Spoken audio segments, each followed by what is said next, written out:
Sometimes, completely restructuring my life is the only way I can feel stable. It's my healthiest unhealthy habit.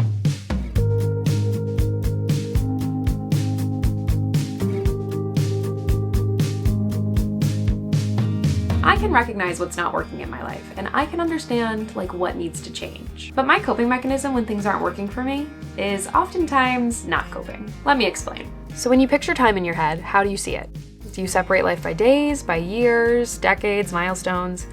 I never realized it until recently, but I have always pictured the timeline of life as elementary school, high school, college, and then the rest of your life.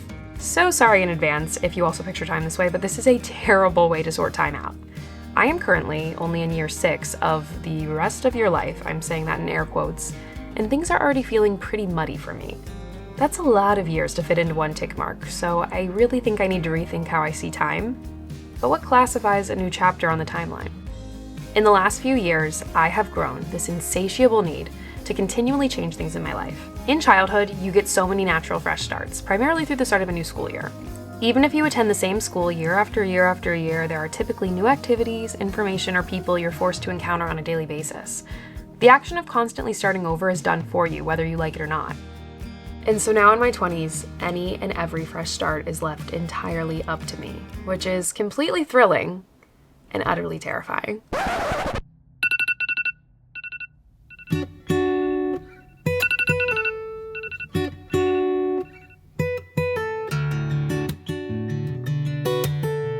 The Artist's Way is a 12-week course that helps people unlock their higher creativity. This has been something I've been wanting to do for the past few months, and I finally have the courage to start. Today's day 1 of The Artist's Way. I got up at 6:45 this morning, threw on some clothes. I have my book right here. I just read the intro, and now I'm gonna do my morning pages, which morning pages go along with the book, and every single morning when you wake up, the first thing before you go on your phone or anything you should do is write 3 pages of a stream of consciousness, journaling whatever's coming to mind and whatever's coming up that day. I have my special journal, and I'm gonna start it. You're supposed to write 3 pages every single morning of just a stream of consciousness, no judgment, no nothing. It was a little harder than I thought it was gonna be. I just had stuff come to mind, but I feel like everything I was writing was very performative, you know? It's crazy I have not even opened my phone yet today. I have been in such a habit of waking up and immediately scrolling, going on TikTok, doing whatever. I woke up this morning, immediately just got out of bed, got ready, read the intro to The Artist's Way, and then did my pages, and now here I am. So I think I'm gonna not even still open my phone until I get to the gym to open up my workout app. I made a pact with my friend Bailey. She's also doing The Artist's Way with me right now. We're gonna go to the gym every morning after we do our morning pages. I feel like I sit alone with my thoughts a lot anyways, because I do a lot of things in my apartment all day, and a lot of my work, is my YouTube channel, my Substack, thinking about my feelings, but thinking about them in a way that is just for me is just so different. I don't know. I can't explain it. I literally wrote in my journal this morning, I am currently writing this as if somebody's going to read it, because I am. If someone read that right now, it would be something I would publish on my Substack. But I feel I need to dig deeper and write without the fear of anyone reading it or being judged. So, wow. Day 1, already changing lives. My reinventions used to be small. Little things, like cutting bangs or buying new clothes. Then they got bigger. Dyeing my hair blonde, changing jobs, and eventually, I started moving apartments when I felt like I needed to change. So now, all of a sudden, I am living in my 5th apartment in the last 6 years. Yeah. All of my moves were justified by things like bedbugs and money, but there is an alternate reality where I could still be living in my first apartment in Washington Heights, and the world would have kept spinning. And I would have been thousands of dollars richer. That rent price was amazing. Truthfully, if the circumstances aren't perfect, I desperately want to reset. So recently, I am all too familiarly feeling the urge to reinvent myself again. Maybe this time it doesn't need to be in this giant, life-altering way. In the last few months, I've made a handful of big decisions. I adopted a second kitten, I moved apartments, I broke up with my boyfriend, and I am adjusting my career.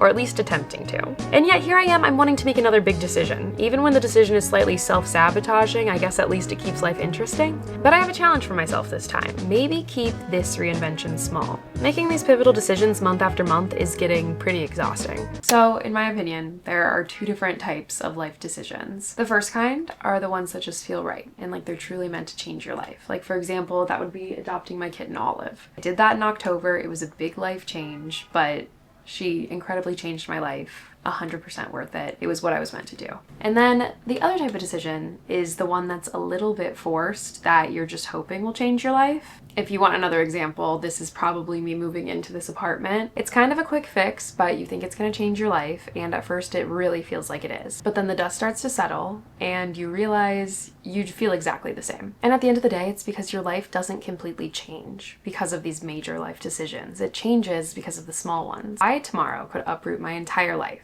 I could move to Europe, I could change my career, but at my core I would still be me. Like I would still sleep through my alarm even though I say I'm gonna get up early. I would forget to take my vitamins every day. I would do all of these little things that make me me. All of my core values are still there. And so me living in Europe and having a wildly different life, yes, would change my life to some extent, but the internal things I want to change about myself, that takes a little more work, and that work is more focused on the small changes. And if we're still going with this scenario where I move to Europe and I change my career, if I change nothing else in my life, none of these little things that make up who I am, in 6 months, I'm still going to want to change my life again. I'm still going to want to reinvent everything. So here's what we're going to do.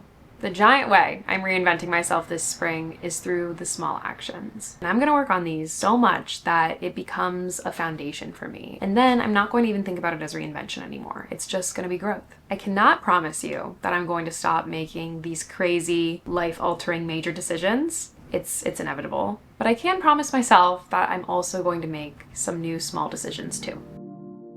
Something that I didn't really take advantage of last year that I really want to make sure I'm taking advantage of this year is my alone time. Don't get me wrong, I have been spending a lot of time in my actual apartment by myself. And last year, I spent an insane amount of time in my apartment alone by myself. Maybe a roommate or two was home, but like I'd still be alone in my room.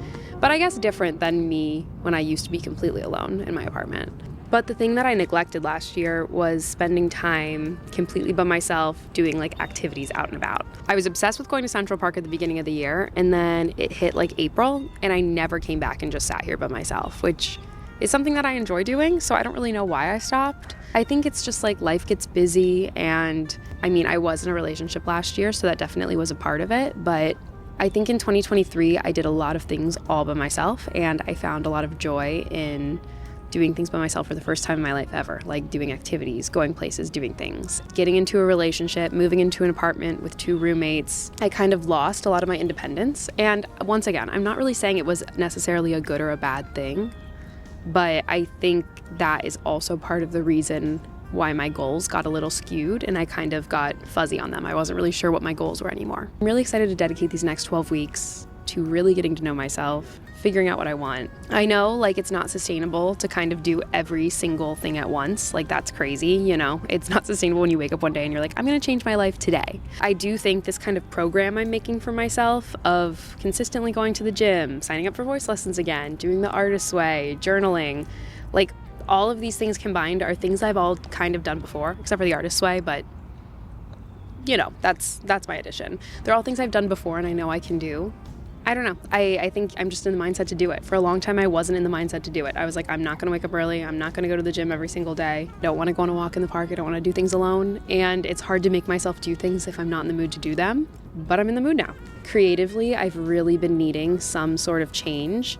And I keep trying to look for that in material things like moving apartments and making big like life decisions like that. But I think the creative changes are going to come from me changing my mindset. Not necessarily these giant, big physical changes.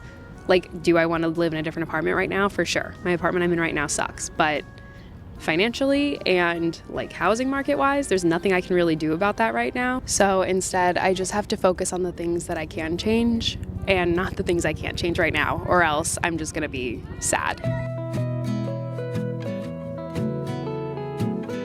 I woke up to the gloomiest, rainiest day we've had in a while. So it was very hard for me to get up this morning. And I've been trying to get up between 6:30 and 6:45, but I got up this morning at 7:15. So I'm a little delayed in my process, but that's okay. I still got up, I got ready, I got it done. So I did my morning pages. Today is day 4. I've written like 12 pages worth of stuff so far. So I've read like the intro, the basic tools, the basic principles, but I haven't actually gotten into like the meat of the book yet. So I've been using this week as kind of like my intro week, like getting into a routine, getting into a groove, doing my morning pages, going to the gym, like reading and really getting myself ready. And then I think my structure, there's 12 chapters. So I am going to read each chapter on Sunday. And then throughout the week, there's like different activities and exercises and things it focuses on. So like throughout the week, I'll then like focus on those activities. My first official week, I guess, will start on Sunday, but I'm glad that like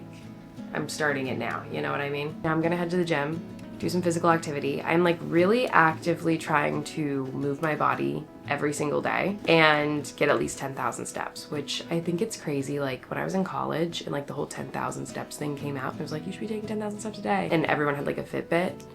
I would get like 30,000 steps every single day because I was running around. I was going to like a million different classes. I was in half of my classes were dance classes or things where I had to move the whole time.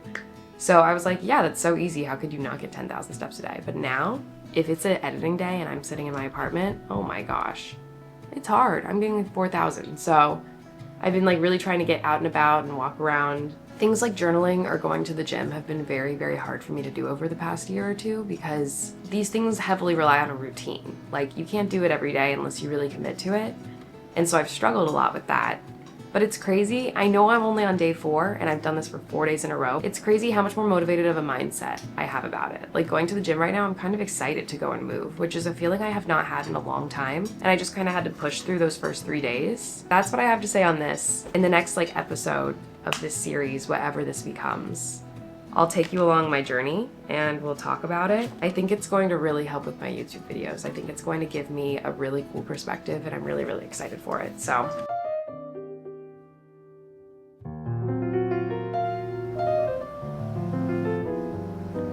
Oh good, you're still here. I've said a lot of things and you're probably wondering, okay, what's the point of all of this? I think the point of all of it is I have no idea what I'm doing and I'm trying to figure it out and I really want to share that, but I'm figuring out the best way how. For the last few months, I've been doing vlogs like I have always done. You know, I'm doing a day in my life, I'm doing a week in my life, and I'm sharing the ins and outs of my days and my weeks and what's going on, but like only on a surface level. And a few weeks ago, I posted a video like kind of deep diving into everything that's currently going on in my life and having an honest conversation. And after doing that, I realized I want to be a little more candid with my videos and have more of a theme or a message or a vision for my videos instead of just mindlessly doing a week in my life, a day in my life. There's a time and a place for that, and I'm not necessarily going to stop doing that. I want to start making things that are creatively fulfilling me and they're a little more thought-provoking. And I've been saying for the last year I've been feeling a little lost, but I feel like as I'm working through it and trying to figure out what the heck I'm doing with my life, I might as well share that because a lot of people are going through the same thing. So I'm focusing on the little things right now. I desperately